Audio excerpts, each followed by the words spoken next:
Next question is question number 12. What are the differences between the transport of material in xylem and phloem?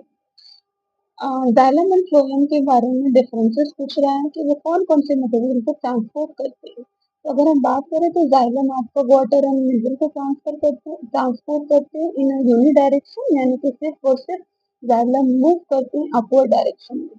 वहीं बात करें phloem की तो phloem food को transport करते हैं in upward as well as downward, दोनों ही डायरेक्शन में ये ट्रांसपोर्ट करते हैं। नेक्स्ट क्वेश्चन है question number 11। Describe double circulation of blood in human being, why is it necessary. Double circulation पूछ रहा है, इसमें हमें डबल सर्कुलेशन को अच्छे से एक्सप्लेन करना है, इसके अलावा उसका डायग्राम बना देना है जो हमारे एनसीईआरटी में ऑलरेडी गिवन है।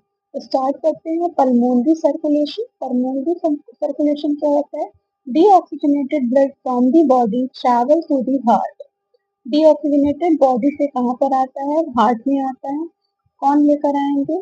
And then to the lungs for the oxygenation, और लंग्स में जाता है फिल्टर होने के लिए। In then return to the heart, फिर वापस रिटर्न हो जाता है हार्ट में and it come to the rest of the body, और वापस हमारे हार्ट में चला जाता है। सी, ये है पल्मोनरी सर्कुलेशन। अभी हमने पढ़ा कि ये हमारे जो अलग अलग बॉडी पार्ट से आ रहा है, डीऑक्सीजनेटेड ब्लड हमारे बॉडी पार्ट से आ रहा है, travel to the heart. So this is the pulmonary vein, pulmonary artery, this is the pulmonary circulation। ठीक है, ये हार्ट से हमारा लंग्स में जा रहा है। ठीक है, सी, अलग अलग बॉडी पार्ट से वेना कावा लेकर आ रही है इम्प्योर ब्लड जो कि हार्ट में जा रहा है, हार्ट से पंप होकर हमारा पल्मोनरी आर्टरी इम्प्योर ब्लड लेकर लंग्स को दे रही है फिल्टर करने के लिए। देन वापस फिल्टर होकर ये हमारा हार्ट में जा रहा है। कैरी कौन कर रहा है? पल्मोनरी वेन, हार्ट से रिटर्न हो जा रहा है by the aorta to the body। Systemic circulation, oxygenated blood from the lungs travel to the heart and then is pumped to the rest of the body, providing tissue with oxygen and nutrients are completing the cycle।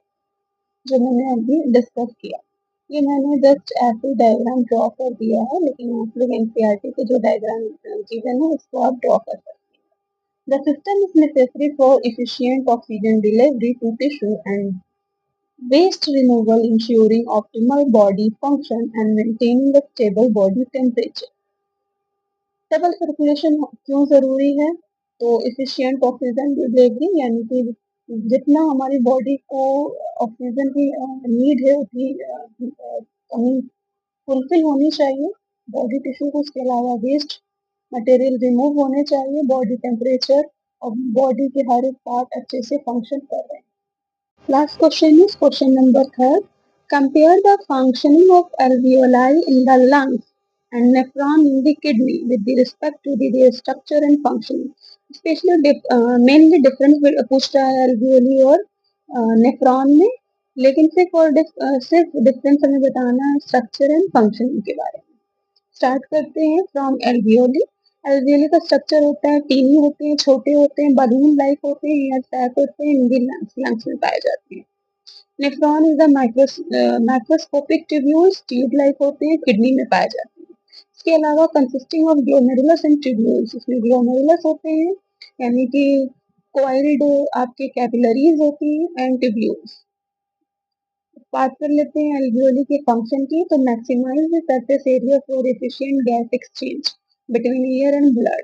अगर आप यहाँ पर सिर्फ alveoli में आप लिख देते हैं गैस एक्सचेंज तो भी सफिशिएंट है, it is perfect answer of the alveoli.